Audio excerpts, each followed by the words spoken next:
El 2016 ha sido un año de protestas, de marchas, mucha inconformidad de diferentes sectores. ¿Qué pasará el próximo año? Lo averiguamos hoy en República SB.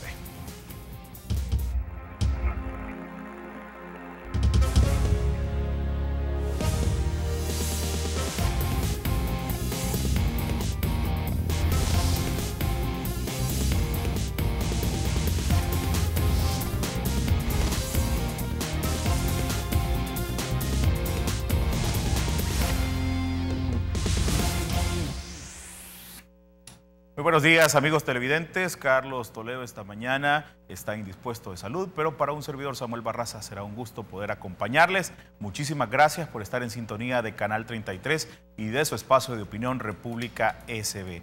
Esta mañana vamos a conversar con representantes de diferentes sindicatos y es que se han pronunciado en rechazo por las medidas que pretende tomar el Ejecutivo y también las medidas que ha propuesto el FMI para mejorar la condición económica o la condición de las finanzas de nuestro país. Y también se ha escuchado sobre una huelga a nivel nacional que podría realizarse el próximo año. Para hablar sobre estos temas, le presento con muchísimo gusto a mis invitados. Francisco Celada, secretario de Cimeduco, está con nosotros esta mañana. Qué gusto conversar nuevamente con usted. Bienvenido. Un saludo para todos los amigos y amigas que nos sintonizan. Un saludo para ti, Samuel. Gracias. También está con nosotros Silvia Navarrete, sindicalista de Citra Salud. Gusto de saludarla. Sí, buenos días. Un saludo para toda la población que ve este programa y para todo el personal de este canal. Muchísimas gracias. Y también Marvin Reyes del Movimiento de Policías está con nosotros esta mañana. Bienvenido. Gracias, es un gusto siempre compartir con ustedes acá en el canal. Un saludo a los amigos televidentes y a los panelistas acá también, y un gusto también a ustedes. Muchísimas gracias. Vamos a tener una plática por demás interesantes, amigos televidentes. Por eso les invitamos a que se queden en nuestra sintonía y que también sean parte de este espacio a través de sus comentarios en las redes sociales. El Facebook de República SB, la cuenta como nos encuentra, está apareciendo en pantalla, al igual que la cuenta en Twitter, para que sus comentarios también puedan enriquecer esta conversación que tendremos esta mañana. Decía al inicio, en la introducción, que el 2016 ha sido un año en el que hemos visto en reiteradas ocasiones de distintos sectores, los representados aquí y otros también, la inconformidad con algunas decisiones que se han tomado por parte del Ejecutivo. Y antes de pasar al tema específico sobre la huelga nacional que se ha mencionado y también sobre las propuestas que tiene el FMI, me gustaría escuchar cómo valoran este 2016 respecto a las decisiones que se ha tomado por parte del Ejecutivo y que han afectado, como hemos escuchado, los sectores que ustedes bien representan. Si le parece, empezamos con usted. Sí, realmente durante todo este año ha sido una lucha constante de las organizaciones sindicales, debido a que no ha habido ni siquiera un diálogo honesto, un diálogo sincero con las autoridades en los diferentes ministerios y especialmente en el Ministerio de Salud, en donde no ha existido una comunicación directa con los titulares del ministerio, sino a través de asesores, en donde se ha cometido una serie de violaciones a la libertad sindical.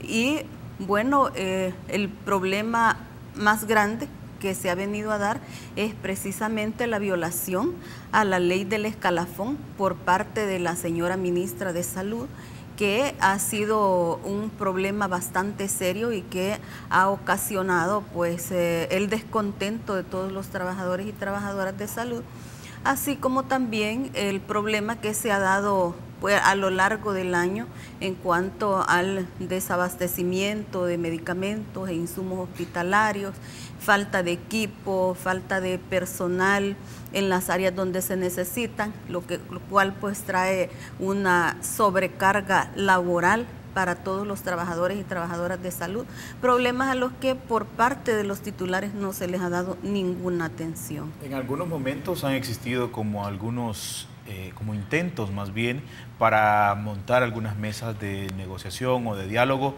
entre ambas partes. ¿Qué es lo que cree ha faltado para que se le encuentre una solución definitiva a todos estos problemas que usted me acaba de mencionar? Sí, es que en una mesa de diálogo debe haber una negociación. Si no hay negociación, la mesa de diálogo no sirve para nada más que para sentarse, para ir a tomar café, para saludarse. Porque una mesa de diálogo no es para que las autoridades lleguen a notificarle a los trabajadores las decisiones que ha tomado, sino para ponerse de acuerdo y buscar un punto intermedio, lo cual no se ha dado. Aquí se ha pretendido imponer en una mesa de diálogo. Hemos tenido el acompañamiento en el caso del escalafón de la Procuradora de Derechos Humanos, quien hizo todos los esfuerzos necesarios para poder llegar a una solución, pero hubo una negativa por parte de los titulares del Ministerio de Salud, ya que igual como ha dialogado con los trabajadores y trabajadoras, simplemente ha mantenido su postura de no darle cumplimiento a la ley del escalafón ni solución a las demás problemáticas que se le han presentado. Entonces, a pesar de que se han hecho los esfuerzos, a pesar de que las organizaciones sindicales hemos dado muestras de querer avanzar, los titulares se han mantenido firmes en una postura que no abona en nada para poder solucionar las diferentes problemáticas. Incluso fue una falta de respeto por parte de los titulares de salud levantarse de la mesa de diálogo que había logrado ya montar la Procuraduría de Derechos Humanos y donde no se llegó a ningún acuerdo, a pesar de que ya se había dialogado y que habíamos por separado ratificado acuerdos con la Procuradora de Derechos Humanos. La señora ministra, al momento de que se estaba elaborando el acta, dijo que no estaba de acuerdo con lo que se estaba plasmando en el acta, y nosotros lamentamos que se diera esta situación porque esa era una oportunidad para que los trabajadores y los titulares del Ministerio de Salud llegáramos a un entendimiento, lo cual no se logró. En el tema de educación, entiendo que es una situación parecida también, las dificultades para poder lograr entendimientos con las autoridades y los sindicatos que representan el sector educación. Por supuesto que en educación también tenemos una situación muy parecida a la que enfrentan otros trabajadores del sector público. En el tema de educación hemos estado igual muy preocupados porque si bien hemos tenido muchísimas reuniones con los titulares del Ministerio de Educación, en realidad no se han cumplido los acuerdos que en las reuniones hemos tomado. Dentro de estos acuerdos no cumplidos está una mejoría salarial para los educadores de un 50%, que se empezaría a aplicar desde el año 2015 en 10% cada año, durante la gestión del ministro Mauricio Canjura Linares. La situación es que ese acuerdo no se cumplió, únicamente se aplicó el 5% y, a diferencia de otros años, únicamente al salario base de los educadores fue un incremento de alrededor de $18 mensuales.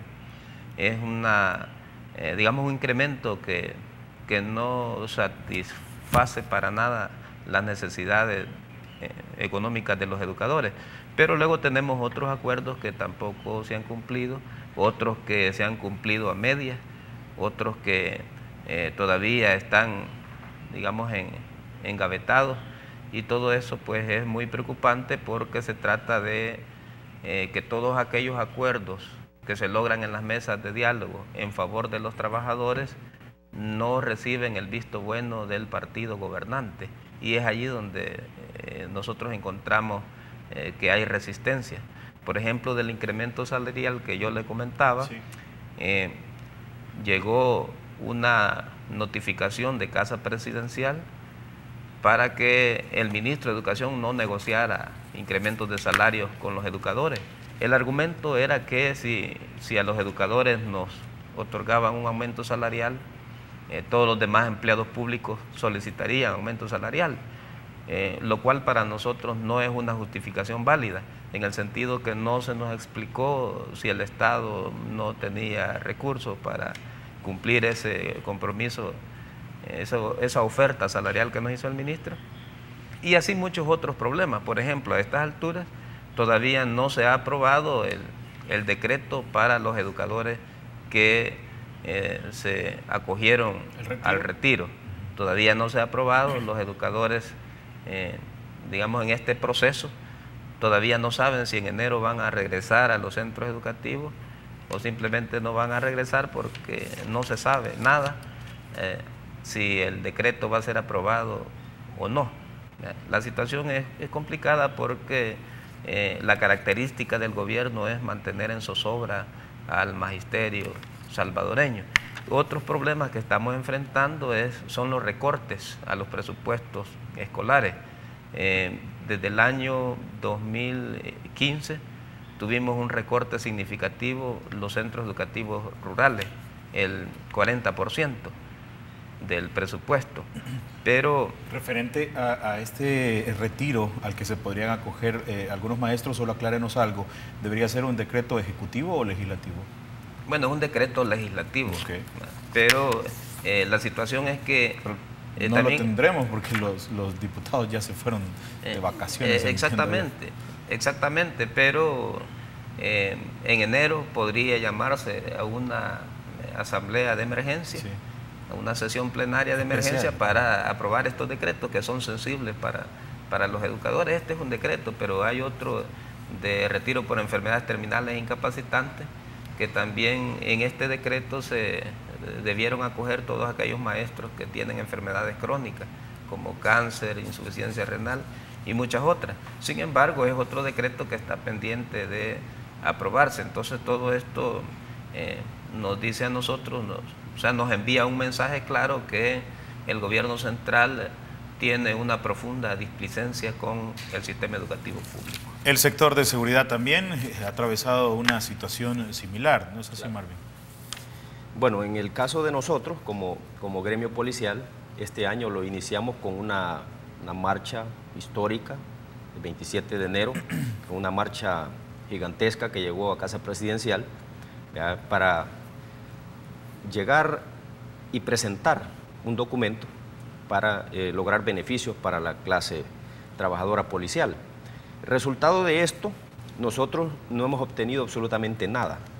Las autoridades lo que han hecho es lo contrario a lo que ellos plantean o plasman en documentos como este que tengo acá, que es un instructivo sobre relaciones laborales en el órgano ejecutivo, donde establece diferentes lineamientos de cómo tratar y dirimir los conflictos dentro del órgano ejecutivo. En el caso de nosotros, como policías, pertenecemos a esa rama, y muy por el contrario de acercarse y buscar dirimir el problema o buscar soluciones, lo que han hecho es crear un mecanismo de represión institucional.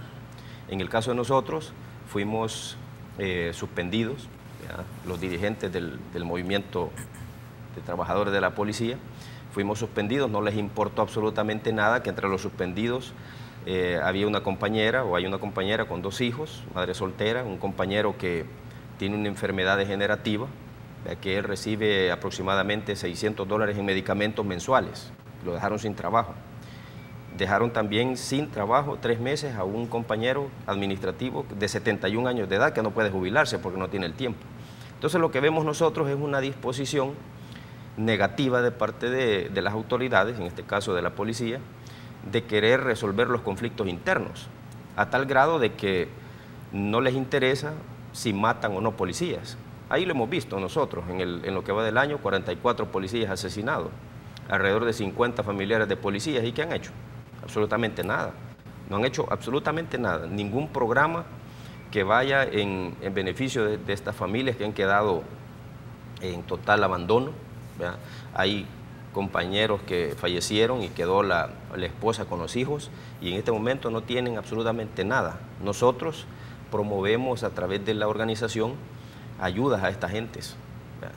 Y también criticamos fuertemente, ¿verdad? Y rechazamos este tipo de acciones de parte de las autoridades de amenazar a los compañeros, ¿verdad? Son situaciones que se han venido dando a lo largo del año, son aspectos sumamente negativos. Nosotros vemos que las autoridades impulsan programas, impulsan proyectos, bandera, ¿verdad? Como El Salvador Seguro, las medidas extraordinarias y todo ese tipo de planes para buscar frenar la criminalidad. Y está bien, nosotros no nos oponemos a que se hagan este tipo de cosas, pero no pueden estar llevando al trabajador al límite de sus fuerzas, sin reconocer el trabajo del mismo, porque nosotros hemos presentado propuestas de diversa índole y hasta ahora ninguna ha tenido un efecto contundente que vaya en mejora de los trabajadores policiales, y vamos a seguir nosotros trabajando en ese camino, en ese rumbo. En este año 2017 no vamos a desistir de nuestro objetivo de buscar las mejoras para el gremio, ¿verdad? Y en esta ocasión nosotros vamos en conjunto como gremios afectados por esta misma situación, ¿verdad? Tanto salud como seguridad, en un solo bloque a buscar alcanzar nuestros objetivos para 2017. Con todos estos antecedentes mencionados, con el ramo de salud, también educación y seguridad, amigo televidente, vamos a hacer una pausa comercial para luego discutir algunas de las propuestas que se han conocido por parte del Fondo Monetario Internacional para que la situación económica de nuestro país pueda tener un rumbo distinto al que ha presentado en los últimos años. Quédese con nosotros y también siga participando. Ya volvemos.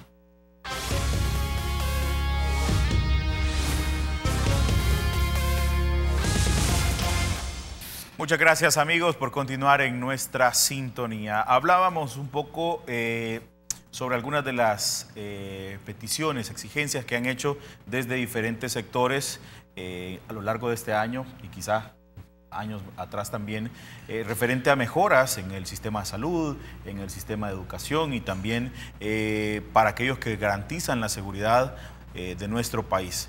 Pero también hay una realidad, que es que la economía de nuestro país, las finanzas del Estado no atraviesan su mejor momento, y creería yo que en los últimos años siempre hemos tenido discursos que van en ese orden. Esa realidad la tienen clara también desde los diferentes sindicatos. Esa realidad económica por la que atraviesa el gobierno, ¿la tienen clara también? Sí, es que realmente nosotros lo que vemos es que se aplican medidas de austeridad para la clase trabajadora, pero para los altos funcionarios de gobierno ahí no existe la autoridad, no existe la austeridad. Por ejemplo, se siguen comprando vehículos de lujo, se siguen asignando 2 o 3 vehículos a los altos funcionarios de gobierno, y esto significa también el gasto en 3 plazas más si son 3 vehículos, el combustible para 3 vehículos más. Vemos cómo se dio la situación que acaba de salir a la luz sobre los sobresueldos, y cómo es posible que allí no se tome en cuenta que debe de aplicarse la austeridad en el gobierno, mientras que a los trabajadores y trabajadoras, por los mismos lineamientos dados por el Fondo Monetario Internacional, uno de ellos es que debe reducirse todas aquellas prestaciones adicionales al salario, y por supuesto ahí van los bonos, que son conquistas de los trabajadores y trabajadoras organizados, los contratos colectivos, los escalafones, que incluso son leyes de la República, y todo esto se están negando a cumplir. Entonces, ¿cuál es realmente el objetivo? Si se pretende controlar las finanzas del país, que haya austeridad, pero que esta austeridad se aplique únicamente a la clase trabajadora. Entonces no es posible, y tampoco para nosotros es creíble que esté una situación financiera tan caótica en el país si estamos viendo todo este despilfarro y además de eso los salarios onerosos en los altos funcionarios de gobierno? Hay funcionarios que tienen hasta $10,000 de salario. ¿Cómo es posible que en este país, en donde se dice que hay una crisis financiera, que hay una crisis económica, se esté tomando esta clase de medidas solamente para la clase trabajadora y los demás continúan con todos sus privilegios? Eso no puede ser. Pareciera que no hay congruencia cuando se dice no hay plata para honrar compromisos, para honrarle a los proveedores, pero por otro lado ocurren situaciones como las que usted acaba de describir. Pongámonos también en el plano del ciudadano contribuyente, por ejemplo. La persona que paga sus impuestos y que al final es la que genera los ingresos mismos del Estado a través de la recaudación de impuestos. Hay descontento también cuando de repente vienen y en las instituciones de gobierno, en los órganos de Estado, se hace este despilfarro, como se ha conocido, viajes de diputados, camionetas, pero también las exigencias de los sindicatos o de trabajadores que, por ejemplo, se pidan bonos para el ciudadano, para el que contribuye con sus impuestos, también genera un poco de inconformidad, que de repente sea como la solución para una persona entrar al gobierno y ahí arreglarse la vida. Pues nosotros realmente no creemos que el gobierno esté en crisis desde el sector educación, porque para los maestros siempre se nos ha dicho que el Estado está en quiebra, que el Estado no tiene dinero, que los maestros no deben reclamar el cumplimiento de sus derechos, porque el gobierno no está para tafetanes, como nos dijo Carlos Mauricio Funes Cartagena, pero esto lo venimos escuchando desde los gobiernos areneros y lo seguimos escuchando con este nuevo gobierno, o sea, con este otro gobierno. Se trata de que Calderón Sol en el año 2002 igual nos dijo que no había dinero, que había que apretarse el cinturón. Después Francisco Flores también nos dijo que no había dinero. Después Tony Saca también, que no había dinero. Mauricio Funes, que no había dinero, que estábamos en crisis por la crisis del 2008. Pero siempre se nos ha dicho que no hay dinero, pero miren ustedes en qué ha terminado la situación, ¿verdad? Cuántos funcionarios están saliendo involucrados con enriquecimiento ilícito, cuántos han recibido sobornos de casa presidencial, ¿verdad? Que ellos le llaman sobresueldo, pero realmente son compra de voluntades, o sea, son sobornos y no son cosas pocas. Se trata de sobornos de 10,000, de 15,000 y hasta de $20,000 mensuales. ¿Cómo no vamos a ver nosotros los contribuyentes, que somos los que generamos la riqueza con nuestro trabajo, cómo se despilfarran los recursos del Estado, cómo nosotros nos vamos a sentir satisfechos cuando por un lado no hay dinero para cumplir la ley de la carrera docente en su artículo 33, no hay dinero para asignar los presupuestos de los centros educativos? Todavía a estas alturas del año no han llegado por completo los presupuestos a las escuelas y ya muchísimos trabajadores han sido anunciados con ser despedidos para el año 2017 porque la escuela pública está en crisis. Pero son las instituciones como la escuela, la policía, los trabajadores de salud los que estamos en crisis. Realmente la clase política nunca está en crisis, ahí siempre hay festivales del buen vivir, cuando el pueblo está sufriendo miseria. Con esto de las medidas, digamos, propuestas por el Fondo Monetario Internacional, ya las están aplicando. Por ejemplo, el recorte al subsidio al gas propano, recorte al subsidio de energía eléctrica, al agua potable, recorte de los escalafones. Todas estas medidas que el Banco Mundial, que el Fondo Monetario Internacional les ha sugerido, ya las están aplicando. Pero no están aplicando medidas que tengan que ver con frenar, por ejemplo, la contratación de plazas políticas, de amigos, frenar el compadrazgo, frenar esa contratación masiva de activistas partidarios. Eso no lo están aplicando. En el caso de educación, ¿hay contrataciones recientes? Hay contrataciones recientes en donde se han nombrado, digamos, para plazas de maestro a compañeros profesores que recién se han graduado, dejando fuera a los compañeros maestros que llevan 28 años, 30 años de haberse graduado y no consiguen plaza, porque los nombramientos son meramente políticos, no son nombramientos técnicos que permitan que se contraten personas que puedan darle a la sociedad un mejor servicio. Entonces esto no solo ocurre en educación, ocurre en todos los ministerios, pero este es parte del despilfarro de los recursos del Estado. Entonces, ¿cómo no nos va a causar a nosotros indignación cuando para aumentar el salario mínimo, por ejemplo, hay una gran controversia por un anuncio de hacer llegar el salario mínimo a $300? Pero, por otro lado, el Ministerio de Educación, al igual que otros ministerios, tienen trabajadores contratados por medio de intermediarios con salarios de $80 al mes, y muchos otros contratados ad honorem, con la esperanza de que al salir una plaza en estas instituciones se les van a asignar a estos trabajadores. Entonces hay una situación de doble moral, una situación que ya lo explicaba la compañera Silvia. Por un lado, salarios hasta de $10.000, de $9.500, pero por otro lado, salarios de $80 mensuales para los que realmente trabajan, para los que, como decía el doctor Ernesto Guevara de la Serna, hacemos girar las ruedas de la historia con nuestro trabajo. Entonces eso no lo compartimos nosotros, por tanto desde las organizaciones sindicales magisteriales, Simeduco, CEDESA, CIANDES 21 de junio, nosotros no aceptamos que el gobierno esté en crisis. En el caso del movimiento de policías, Marvin,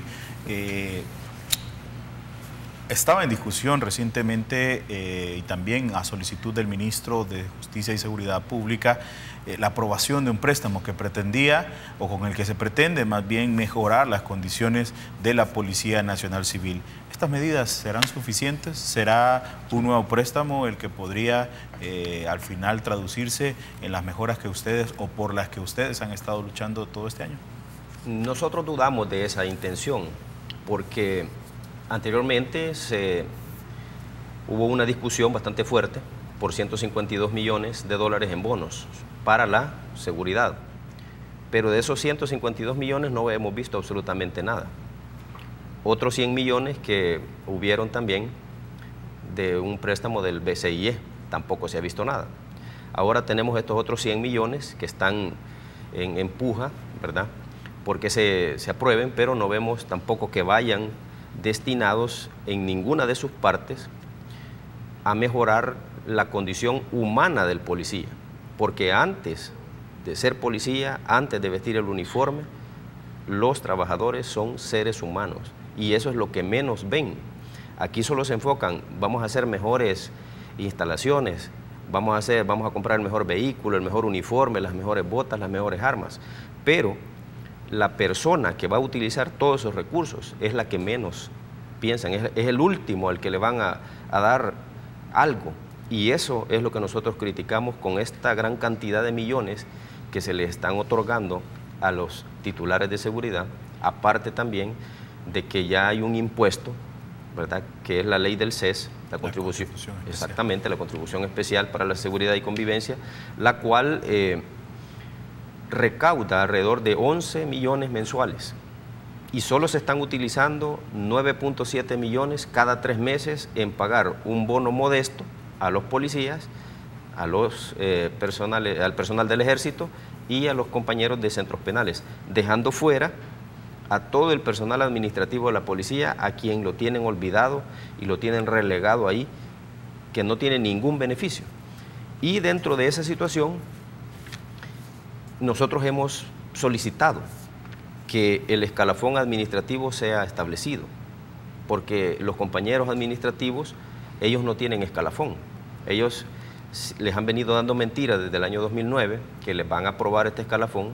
Este año se presentó ya con todo y financiamiento, pero no quieren aprobarlo, porque es parte también de la situación de las medidas impulsadas por el Fondo Monetario Internacional, que quieren reducir escalafones, no estar aprobando nuevos. En este caso, los compañeros no tienen ese beneficio. Y lo que estamos viendo nosotros con tanto préstamo, con tanto endeudamiento, que El Salvador está pasando de una supuesta democracia a una deudocracia. Estamos endeudados completamente todos. El país está endeudado por 30 años, que nuestros hijos van a terminar todavía de pagar esta deuda y los hijos de ellos van a continuar.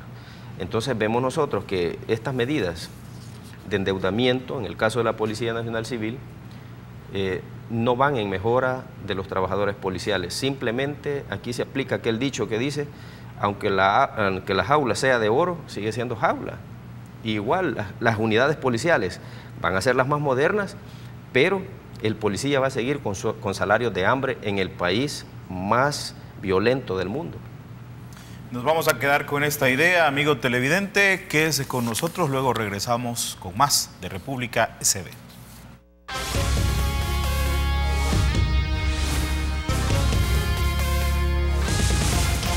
Gracias por continuar en nuestra sintonía.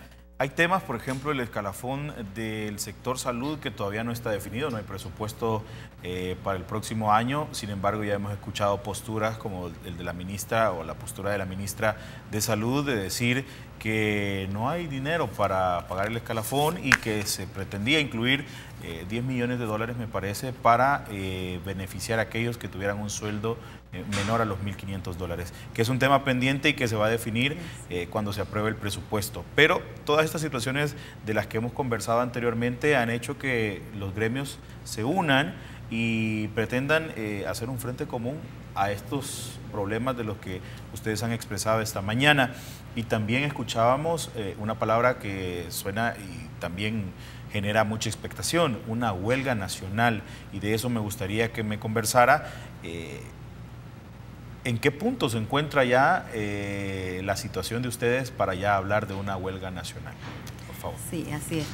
Como nos hemos ido dando cuenta, pues en esta entrevista hemos escuchado a los compañeros de educación, de seguridad, los problemas también de salud, y vemos muchas coincidencias en los problemas planteados. Entonces, estas coincidencias se dan también con otros sectores, porque, por ejemplo, en el sector municipal es muy parecida la situación a la que estamos viviendo en el sector público. Igualmente, en el sector privado vemos una gran cantidad de injusticias, el último problema que se ha estado dando sobre el incremento al salario mínimo. Además de eso, tenemos otros sectores como es el de los pensionados, que igual en este momento pues están a la expectativa de que si se les va a cumplir o no se les va a cumplir un derecho ganado, un derecho conquistado de los trabajadores y trabajadoras. Entonces, la situación es general, estamos siendo afectados toda la clase trabajadora en general, incluso toda la población, ya que las medidas implementadas por este gobierno, que son en obediencia a los lineamientos que están dando los organismos financieros internacionales a todos los países de Latinoamérica, vemos que es una problemática que está afectando a toda la población más desposeída de nuestro país. Entonces, esto genera una reacción, y viendo la situación a la que hemos llegado, como trabajadores organizados hemos estado luchando durante 4 meses para que en la Asamblea se apruebe un presupuesto que contenga lo suficiente para poder satisfacer las necesidades de la población salvadoreña, y esto no se dio. Se finalizó el año, se dio la última plenaria, nos fuimos sin la aprobación del presupuesto para el 2017, y lo que viene es realmente preocupante, porque aquí va a haber mucha actividad en las calles cuando, por ejemplo, no haya para el pago de las pensiones. Los trabajadores y trabajadoras que tenemos derecho a un escalafón, que tenemos derecho a un contrato colectivo y no se le dé cumplimiento, por supuesto que esto va a generar reacciones de toda la población. Entonces, en este momento estamos como organizaciones sindicales y organizaciones populares también ya discutiendo acerca de la implementación de una huelga a nivel nacional. Y esto ha venido como propuesta de los diferentes sectores, no es que únicamente se le ocurrió a salud, a educación o a seguridad, sino que ese es el sentimiento común en todas aquellas organizaciones que aglutinan a otros grupos organizados de nuestra sociedad. Y estamos en ese proceso, en este momento, en el proceso de consulta. Pues eso tiene que ser un congreso con los trabajadores y trabajadoras y con todas las organizaciones que participen de ese congreso, en donde se tome el acuerdo para llegar a concretizar ya una huelga a nivel nacional, una huelga general, para lo que no hace falta mucho. Nosotros vemos todo lo que se está dando, entonces, claro, la población responde, se nos están cargando más impuestos, se nos están quitando los subsidios. Nosotros, los trabajadores y trabajadoras, no evadimos impuestos. A nosotros, por ejemplo, los trabajadores y trabajadoras del sector público, se nos aplica la renta, que por cierto hay también inconformidad de todos los trabajadores y trabajadoras del sector público, porque anteriormente se nos hacía una devolución de la renta. Luego se nos quita esa devolución de la renta porque dijeron que iban a mejorar las condiciones del país. Pero lo único que ha mejorado es el patrimonio de algunos altos funcionarios de gobierno. Y luego también se nos incrementa la cuota para el seguro social, supuestamente porque iban a haber mejoras en los servicios prestados por el seguro social. Continuamos igual o hasta peor, y se nos incrementó la cotización al seguro social. Entonces, todo esto genera gran descontento en la población, y esto es lo que nos une, y vamos a dar respuesta. ¿Se tiene idea de cuándo podría realizarse esta asamblea para tomar la decisión, y de cuándo podría realizarse esta huelga nacional? Nosotros creemos que en enero se podría desarrollar este gran congreso de delegados, de sindicatos, de asociaciones, de grupos de trabajadores a nivel nacional, porque la problemática que enfrentamos los trabajadores y trabajadoras es general, y por tanto la respuesta debe ser general. Por ejemplo, en educación hay recorte a los presupuestos. Por supuesto que hay, digamos, negación de pago de salarios. Hay descontento en los trabajadores, hay despidos en los trabajadores. Igual ocurre en el sector municipal, no hay FODES, hay trabajadores que se van a quedar sin empleo para el año 2017. Esto igual está generando un tremendo descontento, aparte de que ya se les ha retrasado los salarios a muchos trabajadores hasta por 3, 4 meses. Entonces esta situación los trabajadores no la vamos a seguir tolerando. Por eso es que nosotros estamos claros que hemos endeudado más al país. Me refiero a como salvadoreño, ¿verdad?, representado por la clase política. El gobierno del FMLN, por ejemplo, recibió el país con unos 10.000 millones de deuda. Ahora ya vamos casi a los 17.000 millones de deuda. Tenemos que pagar solo en intereses 550.6 millones de dólares, unos 300 millones de dólares únicamente para amortizar la deuda, de manera que este es un círculo vicioso. Pagamos más impuestos y sin embargo tenemos más deuda. Entonces nosotros nos preguntamos, entonces, ¿dónde está el dinero? Y tomando en cuenta que ha sido un año de protestas, de marchas, de convocatorias de parte de todos los sindicatos, la huelga nacional, un escenario, una huelga nacional, ¿cuál sería el objetivo? Bueno, porque hemos visto que no ha habido mayor respuesta en todo un año de protestas en el caso de salud, en el caso de los policías, de educación. ¿Cuál sería el objetivo en esta vez? Bueno, el objetivo es dar respuesta práctica a una situación que venimos enfrentando y para la cual nosotros hemos sido muy propositivos.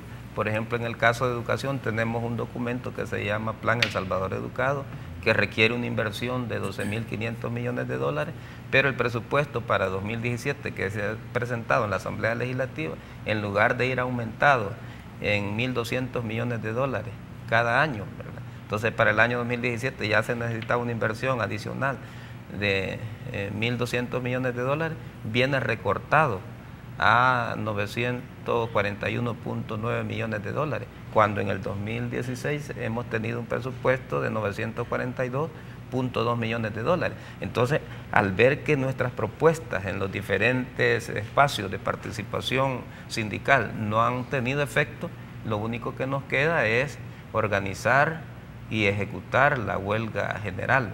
Todos los trabajadores y trabajadoras, por eso nosotros nos hemos puesto como meta el mes de enero para desarrollar ese gran congreso. Dependerá de digamos, la beligerancia con que las organizaciones sindicales y trabajadores nos pongamos de acuerdo para iniciar ya en el año 2017 una huelga nacional de carácter indefinido, hasta que realmente los trabajadores seamos tratados como personas, porque es urgente que se nos respete a los trabajadores, que se nos escuche. Una huelga nacional de carácter indefinido, menciona don Francisco, y insisto en la pregunta, ¿cuál sería el objetivo? Si hemos visto que paros, suspensión de labores, reducción de labores, se ha insistido por varias maneras en diferentes gremios, diferentes sectores, y la respuesta del gobierno ha sido siempre la misma: no actuar en el orden que se ha solicitado de parte de los gremios. Sí, lo que nosotros vemos primero es un menosprecio de parte de las entidades del gobierno o de las autoridades del gobierno hacia los trabajadores. Como que ellos al llegar ahí se convirtieron en otra estirpe superior y nosotros decrecimos en nuestra escala social. Y la evidencia de eso es lo que se ha mencionado acá. Se han presentado propuestas, se han hecho marchas de todo tipo, se han suspendido labores y absolutamente nada de eso ha funcionado. Entonces nosotros vamos a seguir un principio lógico. No vamos a hacer las mismas cosas esperando resultados distintos. Tenemos que hacer cosas drásticas, cosas extraordinarias para que entiendan de una vez que no es echándole la culpa a los demás que se van a resolver las cosas, porque el gobierno del FMLN culpa a todo mundo, menos ellos. Ellos no tienen culpa de nada, no, todo lo hacen perfecto, todos tienen la culpa, los trabajadores, la ANEP, ARENA, todo el mundo tiene la culpa, los alcaldes, y ellos no hacen, los medios de comunicación que dicen que satanizan las noticias, los magistrados, todo el mundo, menos el gobierno. Y ese es el principal problema que tiene, no aceptar que tiene un problema y que juntos podemos hallar la solución.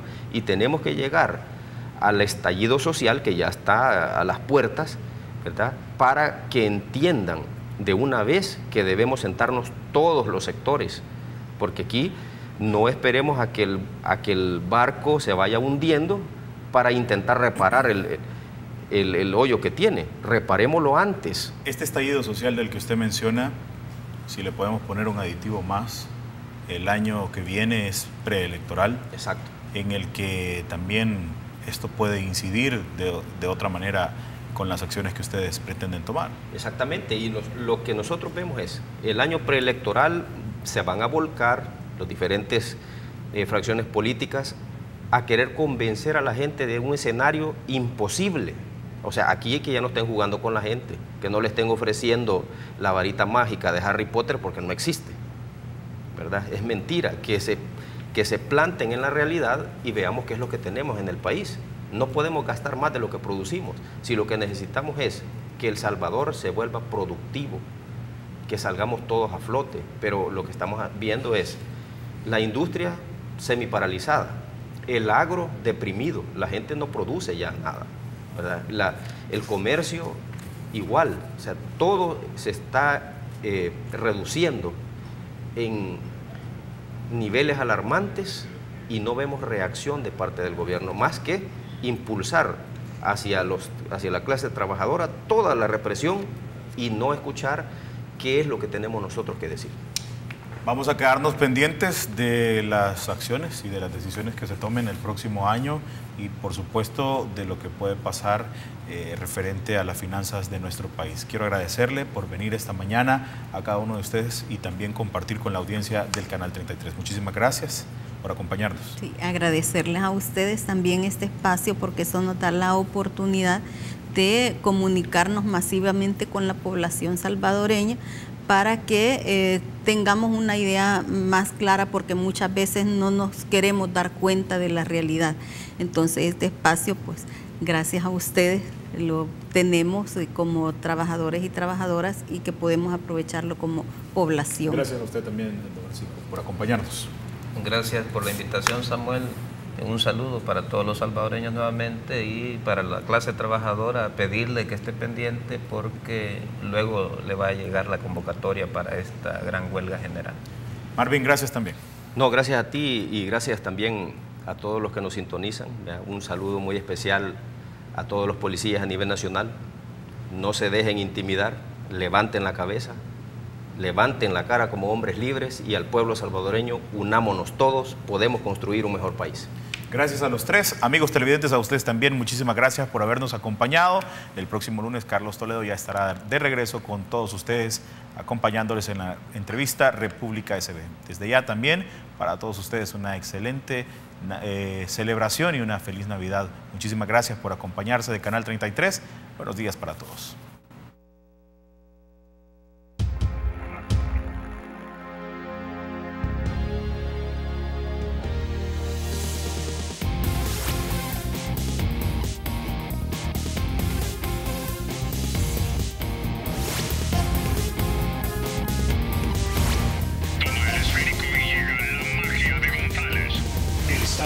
Será siempre libre e independiente y no será jamás el patrimonio de ninguna familia ni persona.